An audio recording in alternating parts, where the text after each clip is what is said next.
Hello, everybody, and welcome to our peer-to-peer session, Video Fundamentals for Everyone. This session forms part of the peer-to-peer series with New Bedford Creative. My name is Marianella Perry. I am the Senior ARPA Fellow at New Bedford Creative. Thank you for joining us today. And now I would like to introduce our guest speaker. He's a filmmaker and content creator, Ethan de Aguiar, who will be talking to us about the fundamentals of creating videos by highlighting some do's and don'ts for us. Now I'll pass it over to him to share more details of what he will present. Awesome. Thank you. Thank you, everybody, for showing up. Welcome. If it's your first time, welcome back. If you tuned in for the super fun finances one last week. I'm Ethan, local New Bedford filmmaker, self-proclaimed entrepreneur, because I think that you can 100% have a thriving career making your art. And I did these sessions to try to help people kind of, get that going for themselves.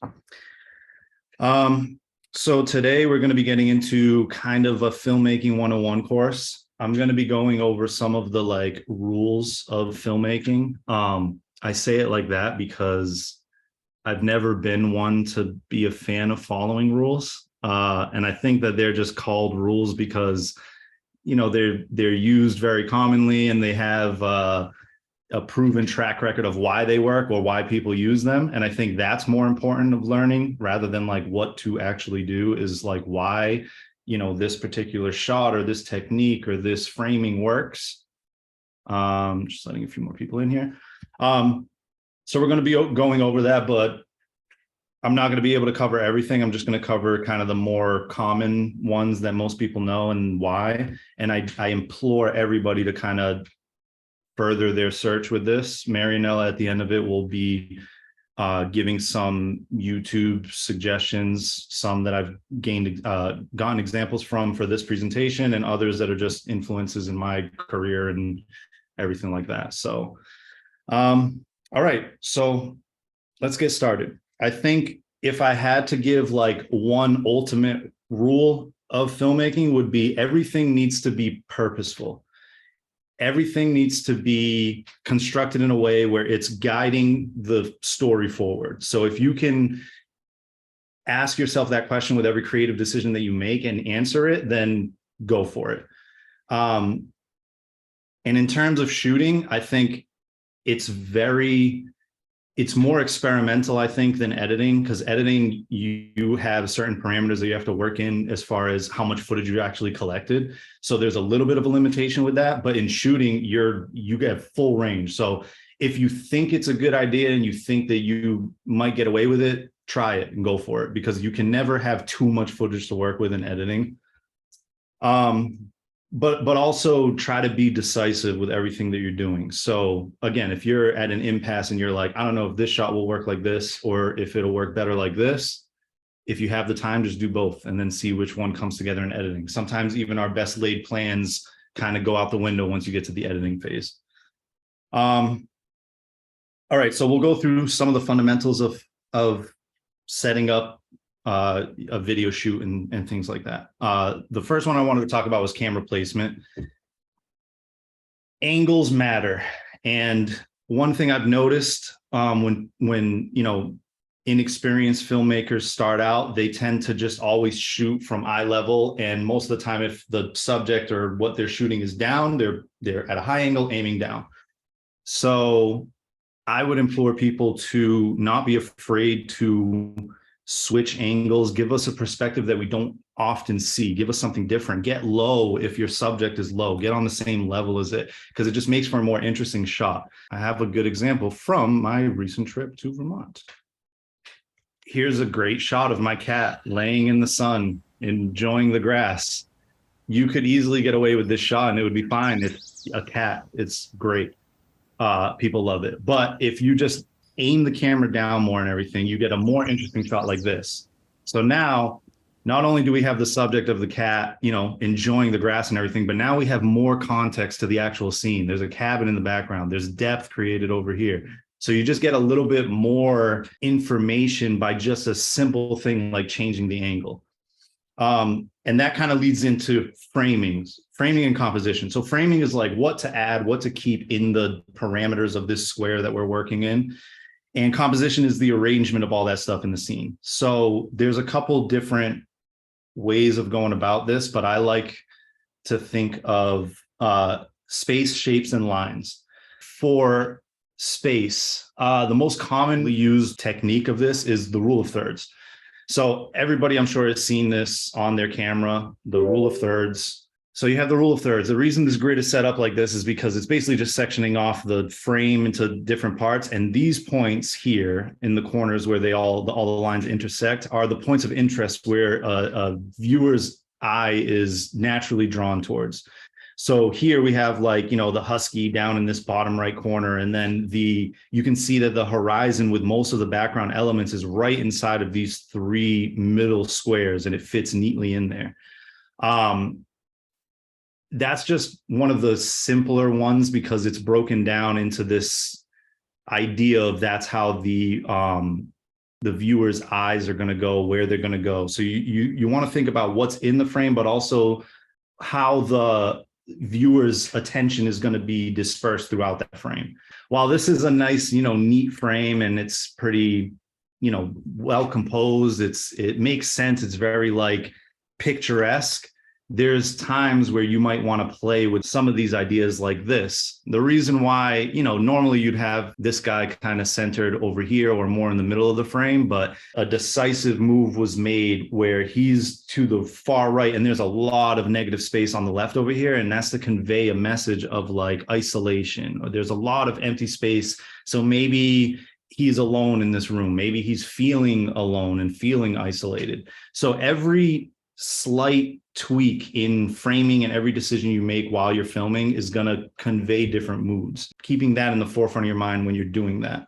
Another example that is very popular right now that I've seen on Instagram a lot is this Wes Anderson thing that everybody seems to be hopping on this trend where Wes Anderson is very symmetrical with a lot of the stuff that he does. So everything's, center screen. There's a perfect balance of elements in the frame on both sides. You got the line of prisoners, the line of police officers, you got everything is very symmetrical, but if you pay attention, there's so much added in the frame that conveys what he's trying to convey. So obviously this woman has binoculars, she's spying on somebody, she's clearly at the top of a lighthouse.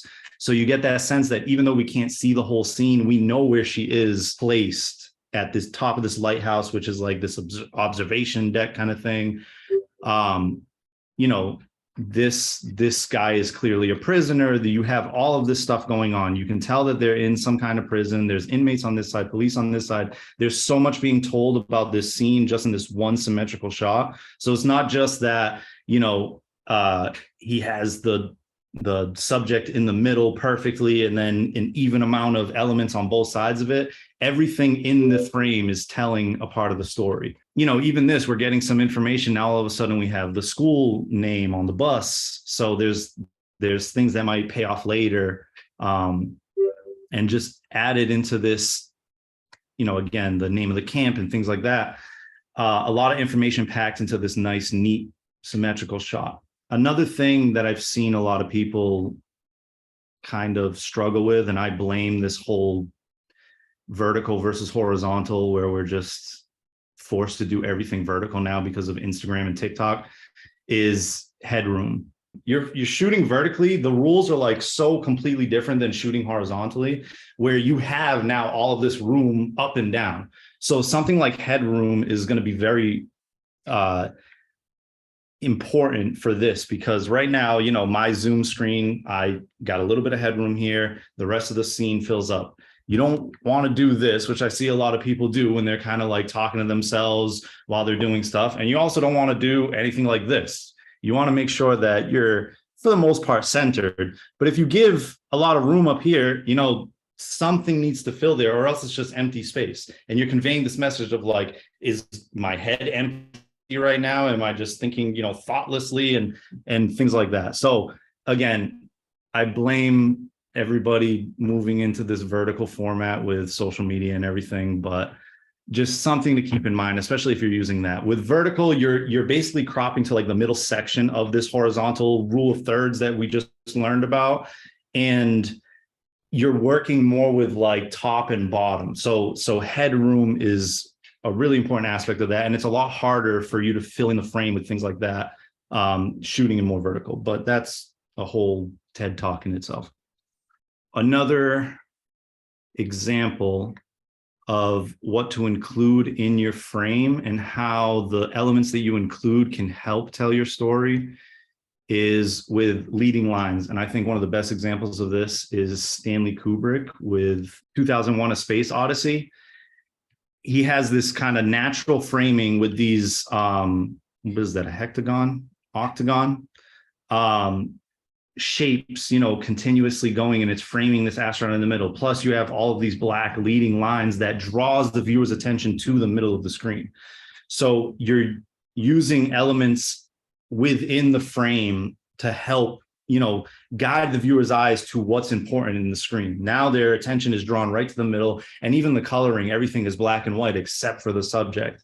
When you're framing a subject or you're just using natural leading lines, just have that in the back of your mind. Like, look at a scene and think, if I am hit with this scene just now, where does my eye naturally go towards? Not just where it lands, but the path it takes to get there. And again, even this, it's kind of echoing a Wes Anderson shot, but also these men on either side of the sergeant in the middle aren't just giving information about the scene, like they're clearly in some kind of boot camp format, but they're also acting as leading lines to bring our attention to the subject in the middle, who is clearly talking and giving some kind of dialogue in this. And then shapes. So there's squares, circles, and triangles. It's basically where you can break down every shape inside of a frame when you're filming. I think circles and squares are kind of a given. They're kind of easy to identify. I think the more interesting one is triangles. And I have an example of one that kind of says it better than I could. Let's watch this scene from Guardians of the Galaxy. James Gunn carefully framed his subjects to form a triangle pointing to Groot. The moment is played for a joke. The conversation happens, while important action is staged behind it. You definitely need to get that last. When you're looking through your frame, identify the basic shapes and bear in mind the emotional connotations of each and where they direct the viewer's eye. So again, I think triangle is a little bit more interesting because it has what they call like an apex. So there's, the bottom of the triangle is kind of like a regular shape, like a square would be, where you're kind of like, you can move back and forth, but they both kind of act to lead you towards that point of the top point, which is where like the action or the more important subject matter within that frame is. So again, when you're filming, just start training yourself to have this creative eye. Look for frames within frames, whether they're a square, a circle, a triangle. Look for leading lines. Look for things in there that you can kind of, block off and just see the frame differently than just what's in it. And then this kind of brings me to my next point, which is, that was all like what's in the frame and what to use, what not to use, or what to include, what not to include. But then there's also camera movement, which is just as important. So camera movement, again, is very purposeful. And it's not just how you move, it's how fast you move, it's where you move to. Everything needs to be very purposeful with that. There's a static shot, which is no movement at all. That's usually if you want a shot where, something is happening in screen and you want to give more attention to the actor's movement or the dialogue. You don't want the viewer to be distracted by the camera of the movement of the camera. You want to draw more attention to what's happening. Sometimes they do this with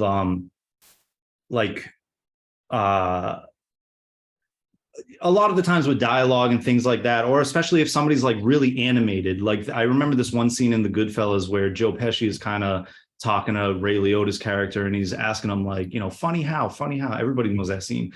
And it's just kind of like, it's so static and set on Joe Pesci because it's almost like we want to, or the director, Martin Scorsese, wanted us to be as uncomfortable as Ray Liotta in that scene. not taking our eyes off Joe Pesci the same way Ray Liotta in that scene isn't. So, that's just one example, I guess, of non-movement.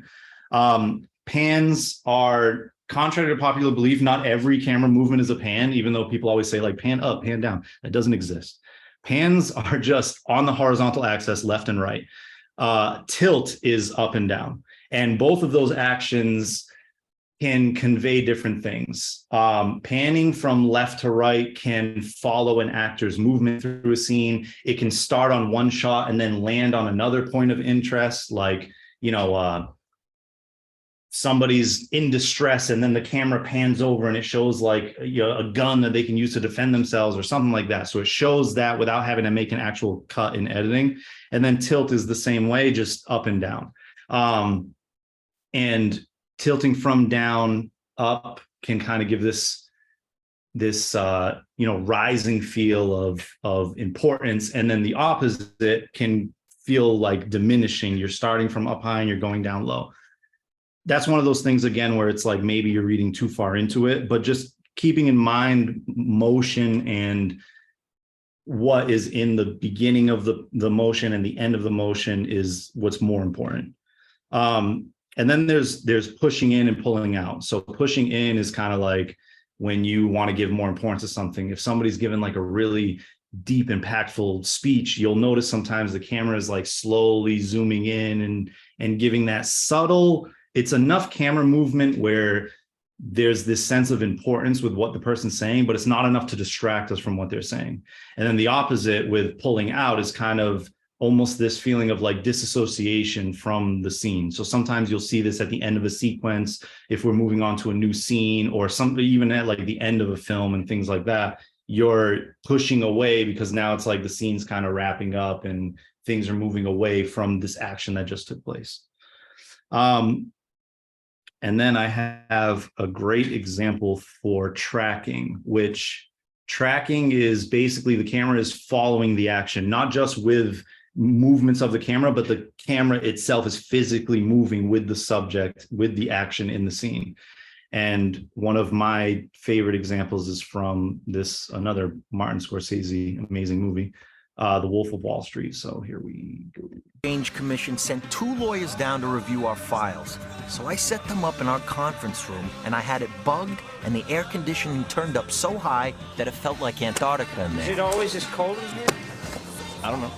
Then, while they were looking for a smoking gun in that room, National is on fire. It's all about I was gonna fire off a bazooka in here, offering up our latest IPO. An IPO is an initial public offering. It's the first time a stock is offered for sale to the general population.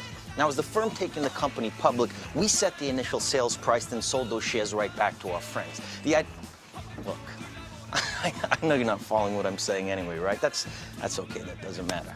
The real question is this: was all this legal? Absolutely fucking not. But we were making more money than we knew what to do with. So I think that's a great example of tracking because you can see so many different shots going on at the same time. It starts with a 2-shot of 2 characters talking to each other, then moves on to this 1 shot following this guy entering another room, then another 2-shot of them talking, then move out into the next room, a wide shot. There's all this chaos and things going on, but the camera is very steady, just following the action. It kind of gives this sense that you're there witnessing all this. And those kind of movements are really important for this immersiveness that's great for drawing an audience into the story. And another technique I really like employing, which I use a lot in my own work, is handheld. If you're purposely using the camera shaking, not just because you don't have a tripod or anything like that, but you can use it purposefully to draw the audience in and make it feel more immersive, make them feel more like a fly on the wall. And I think this excerpt from a Studio Binder video kind of explains my point very well. Arbitrary zooms and random camera movement can be used stylistically to create a documentary look. Institutions treat these CDOs like they're as solid as treasury bonds, and they're going to zero. No, it can't be right. Which is a technique that Adam McKay uses in The Big Short. You're managing a fund of, what, 555 million? I don't know how to be funny. I don't know how to work people. I Does she know how to read numbers? And Succession. Have you thought about the possibility that your children are actually scared of you? Oh, f*** off. Random movement gives the impression that events are happening in real time, when nothing is planned and anything can happen. I visited your home this morning, after you'd left. This climactic scene from David Fincher's Seven has two types of shots: controlled and chaotic. What's talking about? Give me your gun. What's going on over there? Put the gun down. I saw you with the box. What was in the box? Notice how each shot reflects the state of mind of each character. Mills's panic. You tell me. That's not true. That's not true. And John Doe's calm. By mixing these styles in the same scene, the effect of both is intensified. So you can see how using those, camera shakes and movement and everything can not only draw you into the scene, but it can also say so much about the characters in that scene. You're feeling what Brad Pitt's feeling when the shots are on him, shaky and panicky. You're getting a sense of how serious and committed to, the atrocious acts that he's been doing throughout the whole movie with Kevin Spacey's character.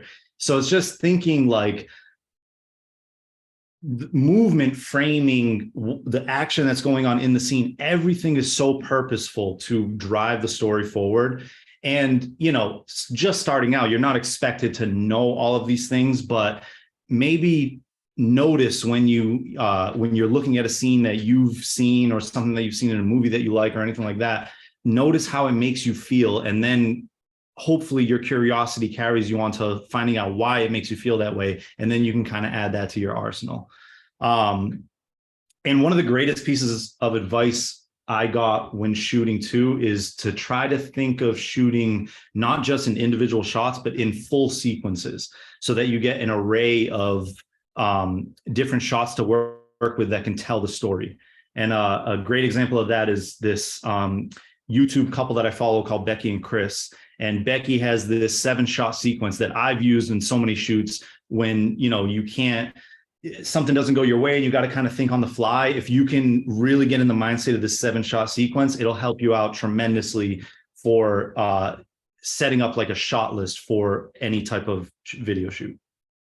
So what is a 7-shot sequence? I briefly talked about it in a previous video. It's a very basic shot list, which will help you capture a dynamic sequence for your video. And so that looks like this. 1 establishing shot, so that could be a wide shot, tripod shot, drone or aerial shot. The shot is to essentially just establish the scene, to show location, context, etc. Then there's 2 wide/medium shots, and these could go throughout your entire sequence. They don't have to be in order. These are shots that will show what's happening in your sequence. 2 close-up shots, and these will show any interesting details of what you're shooting, any cool textures. We have 1 abstract shot, so that could be a macro shot, a fast panning motion shot, something to add a little bit of interest to your video. And then the last one is an unexpected shot. So that's like a shot that might not be so obvious, a little bit more creative. You've bagged all of the important standard shots. Now let's get something that's a little bit different, a little more artsy.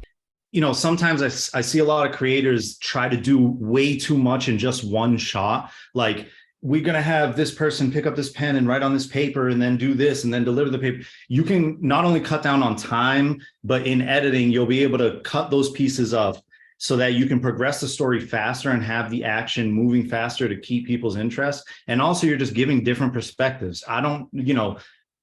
Maybe a person writing on a wide shot is fine if you want to hide what they're writing, but if you want to emphasize what they're writing, maybe show a close-up of it. So I think this 7-shot sequence is just really a good mentality to have while you're shooting so that you can just get all these different angles and different actions happening in different shots. Because again, my general rule is like, you want to shoot more than what you think you need, because then in editing, it's better to be working from a place of abundance rather than a place of scarcity. I'd rather have 5 shots that I have to choose which one is the best one than 1 mediocre shot because that's all I shot. So just keeping that in mind. And, she said she broke it down into 7, but don't feel like you have to stop at that number. If there's, a couple more experimental shots you want to do, have fun. That's the best thing. You might stumble upon something that you couldn't have planned out, but ends up looking really cool in the edit.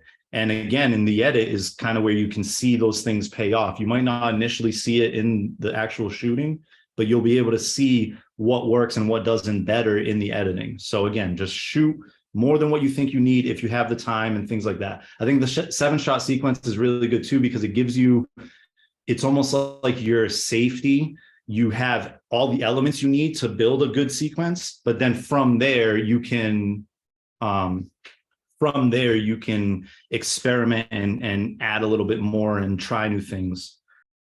Lighting.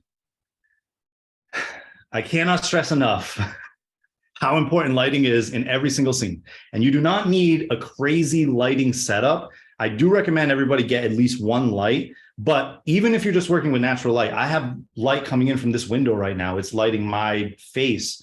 Use that. I think understanding the fundamentals of lighting is more important. So to break it down, I've gotten the most simple form of a lighting setup, which is this 3-point lighting system. Basically, you have the subject here, you have a key light, which is your main light. Most of the time, this is what people are only working with, which is fine. A key light lights up most of the subject, and it will create shadows on one side.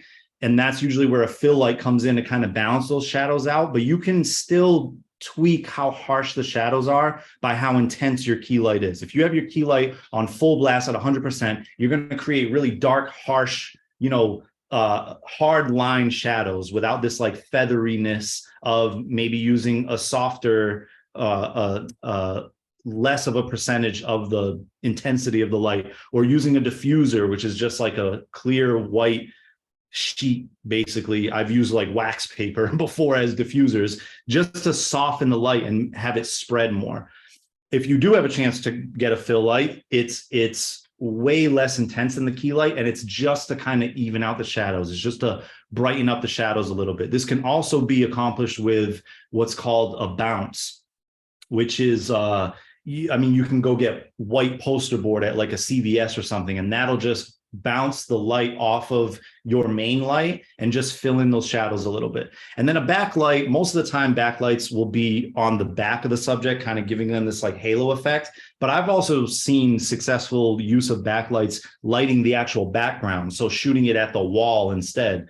And the backlight is just more to separate your subject from the background so that you draw more attention to your subject. My favorite lighting company made a pretty generalized, great example of what 3-point lighting is with footage. So that's true.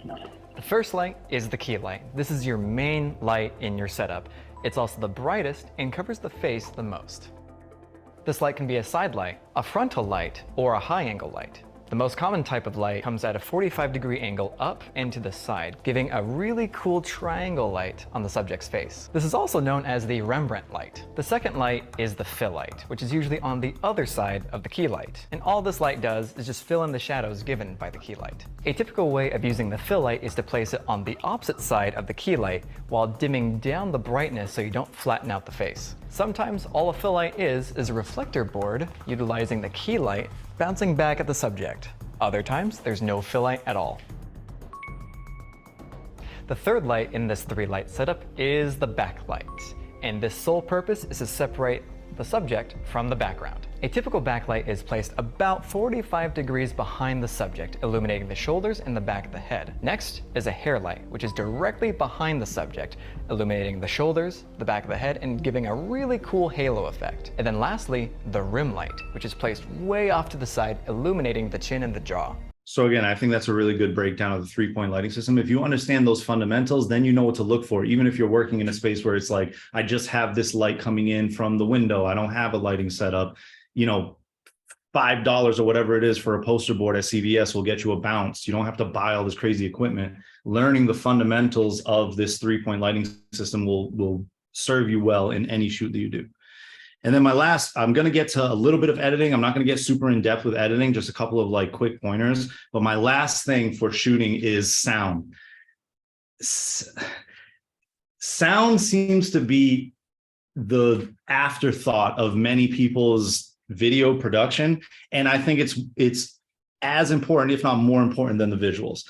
an out of focus shot or a shot that's not balanced properly color wise, or it's not framed properly, a lot of headroom like I was talking about before, those mistakes can all be forgiven. But bad audio, if I can't hear what you're saying, or the mic is scratchy or just not good audio quality, I will tune out faster than if the visuals aren't there. So investing in a good microphone, I think, is the only thing I would say people should invest in. And they're not super expensive. There's onboard camera mics that you can get that are like $50, or you can get a lav mic where you're actually miking yourself up. Those are like $100 to $150. And those are really good too, because it's independent from the camera. So anywhere that you are, you'll be getting good audio. If my camera is set up 20 feet away from me, I'm not going to sound super far away. I'm going to sound nice and crisp. If I'm given a dialogue or some kind of dialogue, you'll be able to hear all that perfectly, having a mic on your subject rather than on your camera. But again, either one works. Just please, for the love of God, put more emphasis on sound design or sound recording, because it is very, very important. Okay, so now we'll do a quick breakdown on editing. One of the not mistakes, I feel bad saying that, but one of the trouble areas I see people dealing with is color balance. Now, you could have a whole TED talk on color theory and all these things and how to create different moods and LUTs and things like that. But I think for this, I will give a quick breakdown on how to just color correct things to get a good white balance. So white balance is the value of the white in a scene in relation to warmth and cool. So cool tends to be more blue, warm tends to be more orange. If you're working with a lot of like indoor lighting, that's tungsten lighting, so that tends to be a little bit more orange. If you're kind of shooting outside when the sun goes down, you can notice that things get a little bluer. So I'm going to show you really quick. I have two shots of my living room. This one I shot very warm, and this one I shot very cool. So you can already see the difference. That one's very orange. You can see it in the white here. And this one's very cool. This kind of looks like a nice sunny day. The sun's coming in, it's washing over everything. This could be a rainy, cool, cloudy day. So it's very important to get that color correction skills, because it's gonna give a certain message. If I'm trying to pretend in this scene that it's sunny and warm outside, you're not gonna get as much as you would with this shot instead. So when it comes to color correcting, basically what you want to look at is how to get your whites to their whitest, and that'll be a good measure of if your color is balanced in the scene. And one of the best pieces of advice I got is somebody looks at this shot and they think, okay, this white is kind of orangey. I want to take out the orange from this scene. But what I've found to be more effective is adding the opposite color. So again, without getting too much into it, there's this color wheel here, and colors on the opposite end of it are their contrasting colors. So orange's contrast would be blue. So instead of trying to take out the orange in this scene, I'm going to just add blue into the highlights and the midtones. And then the shadows seem to get a little bit too blue. So I'm going to go over here to the orange and add a little bit of that.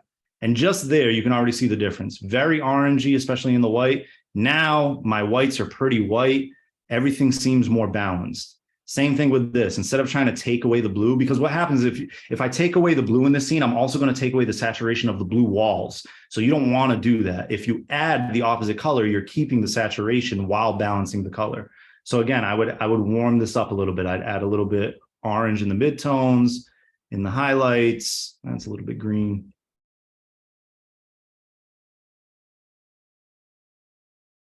And then kind of balance it out.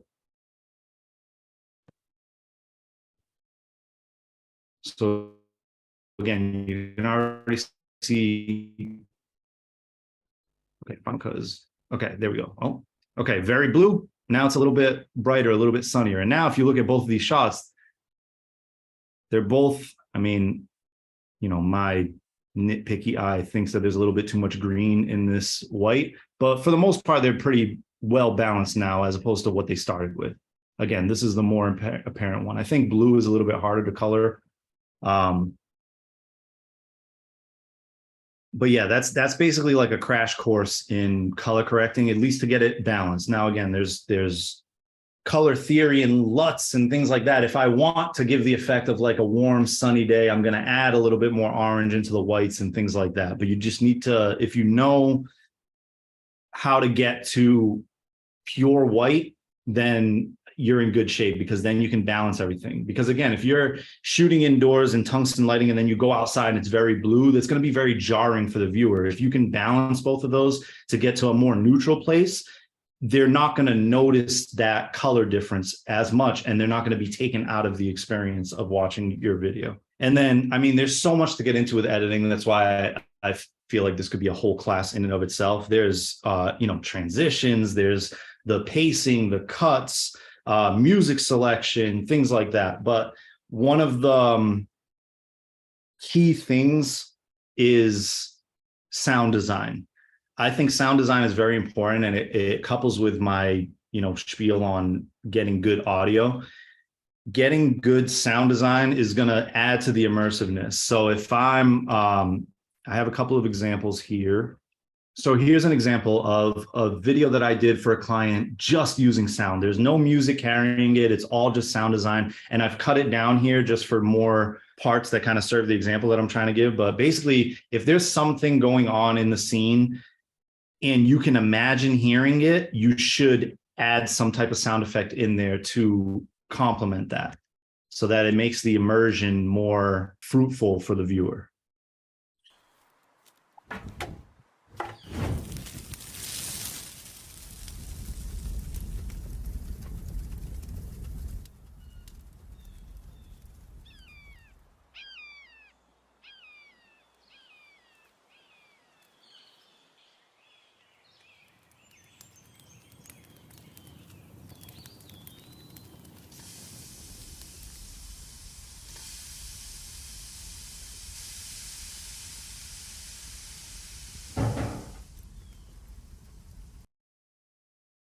And again, if you notice, some of those shots are the audio is carrying over into the next scene, or the audio from the next scene is starting from, like, hold on, I have an example for this.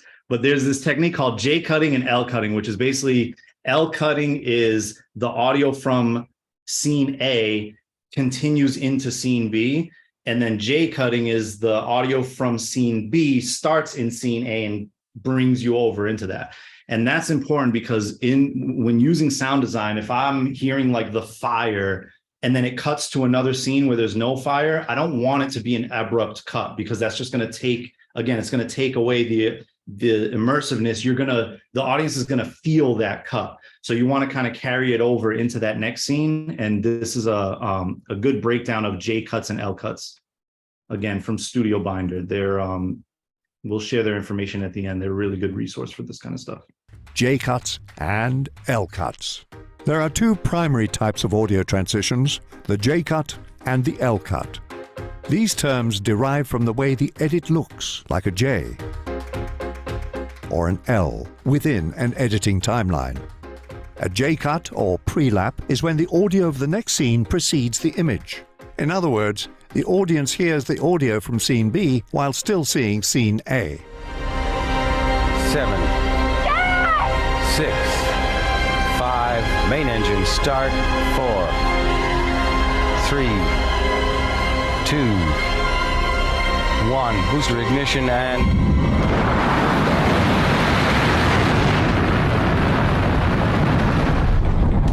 J-cuts are commonly used in dialogue, but they can also be used when transitioning to a flashback or memory, such as in this scene from Saving Private Ryan. Before we see images of Normandy, we hear the waves crashing on the beach, creating a bridge to the past.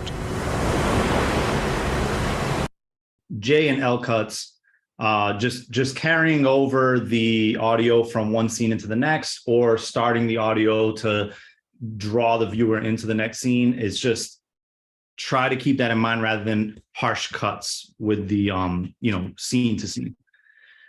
And that's basically it. I have an example that I hope will work, where if you take all of these things, and I know this was kind of all over the place, Zoom not really working out, apologize. But if you take all of these elements and all of these fundamentals, then you can take something as simple as like making a cup of coffee in the morning and build something that's very interesting and immersive for the viewer like this.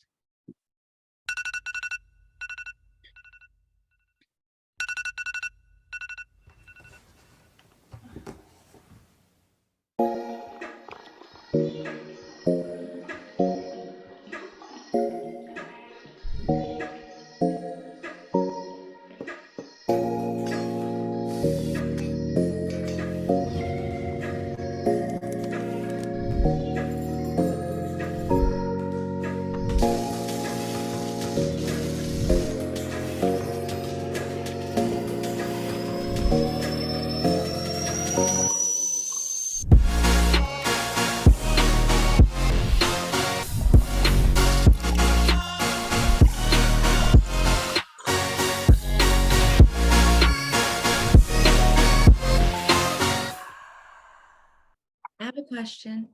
Yeah, what's up?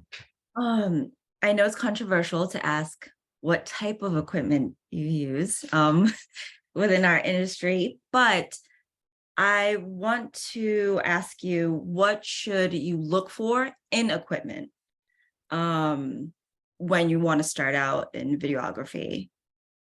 I think specs, or you can't create what with a Rebel, what you can create with like a Canon, what is it, R5 or something. So like, what would you look for? Yeah, you can and you can't. I mean, I think you can. I think, I could create something amazing with just my iPhone because I understand the fundamentals of filmmaking. I think it's more important to invest in yourself and learning these techniques, because then all those videos where people are like, the gear doesn't matter, that's kind of true. Obviously, personally, I'd rather shoot on my Sony a7 III than my iPhone. But if the content is good and you know what you're doing, you'll be able to create beautiful works of art with whatever you're working with. And I think starting out, work with just what you have. If you only have your iPhone, if you only have, like I talked about, you can't afford a light, so you're just working with natural light, understanding the fundamentals are going to take you further than buying some, expensive camera. If, you're asking like what to look for and everything, it's personal preference. Like, I like my cameras to shoot in 4K because I like to have that range in editing. If something's a little bit off frame, because I'm shooting in 4K, I can zoom in a lot, 200% or something like that in editing, and I'm not going to lose quality. So it gives me a little bit more freedom and leeway when I'm shooting to not be as perfect and on point, especially because a lot of the stuff I'm doing is so run and gun and fast paced, that I get to tidy up those mistakes and tweak things in editing. Lights, you can use a light bulb, hooked up to an extension cord. Like, again, understanding those fundamentals, I think, is more important than the gear that you use. The gear just kind of helps make those jobs easier, but learning those fundamentals are going to take you very far. I think that kind of was my question. What makes it easier? Obviously you got to get that down, and probably not investing in something that, you might not end up liking videography after, and then you spend all this money on camera, whatever it is, but just kind of what makes it easier. Like you're saying, the 4K, so you can zoom in and you could still have good quality, just things like that. But I think you kind of answered my question, so thank you. Yeah, like a basic thing is like, get yourself a good camera, a decent camera, iPhone if that's all you have. Get yourself one good light, get yourself some kind of good microphone. Again, very inexpensive ones like $40, $50. Get yourself obviously some kind of thing to edit on, and that's basically all you need. Sound, light, picture, and editing. I just have a quick question too, if there's time. Ethan, what do you use for your sound design? What's your process of that? Do you have a specific DAW that you use, or how do you personally go about that process? There's a couple of musical subscriptions that I have, like Artlist, audio.com, and they have like a sound effects or fully library that you can choose from. When I first started, it was finding sounds on YouTube, free, no copyright, royalty-free sounds, things like that. As I progressed, I started realizing that like all this time that I've spent looking for the perfect sound, now what I do is I just go out and record those sounds myself. If I need a sound of metal clanging, if I need a sound of, in that coffee video, the coffee grounds going in was actually the sound effect of somebody shoveling dirt, because I just couldn't find the right coffee ground sound effects. Now, if I was to do that, I would just record it myself. You get a nice high quality microphone, you make sure everything else in the space that you're recording is quiet, and then you just go out and get your own audio for stuff like that. Most editing software like Final Cut will have like a sound effects library and things like that. But I would say, if you're starting out, just search on YouTube for royalty-free stuff. People are sharing stuff all the time. And then if you can't find what you're looking for, just go out and record it yourself. Sounds good. I appreciate that. I mean, I have a library of that kind of stuff. I was just curious to like, do you import the video into a specific DAW personally, or do you just add the audio into Final Cut? Yeah, I just add it right into Final Cut. I layer it right underneath. So I'm working with like all the audio tracks. I got like dialogue, I got Foley, I got sound effects, all that stuff just living in the Final Cut timeline. Gotcha. Basically anything that I'm doing, unless it's something like visual effects with After Effects, sometimes I'll color grade in DaVinci, but most of the time, everything that I'm doing is within Final Cut. Gotcha. Appreciate it. Yeah, and anything you use, if you use Adobe Premiere, anything like that, most of these editing softwares will be able to give you everything you need in that one program. Any other questions? Yeah, Paul asked if I can recommend sites. Some of the YouTube channels that Marianella is going to share are a good place to start. One of them is called Studio Binder. I believe they have a website too. That's really good. B&H is a camera, and bnh.com is a camera wholesaler, and they do a lot of, on their YouTube channel, they give a lot of advice for people starting out, stuff like that, especially when it comes to gear, what to start out with, what to look for, specs of certain gear, things like that. But also, I mean, if you follow somebody on YouTube or a director that you like or a cinematographer that you like or something like that, just find their YouTube channel or website or anything like that, anything where they're talking about what they do, and you'll be able to get expert advice already tailored to the kind of vibe that you're looking for with your own videography. So thank you again, everybody, and it was nice seeing you. Have a good day. Yeah, thanks, guys. I know it was a lot of information, but feel free to, in the email, you'll have my Instagram. I usually answer really quickly. So feel free, any questions that you guys have, anything like that, any time of day, just reach out and I'll do my best to answer them.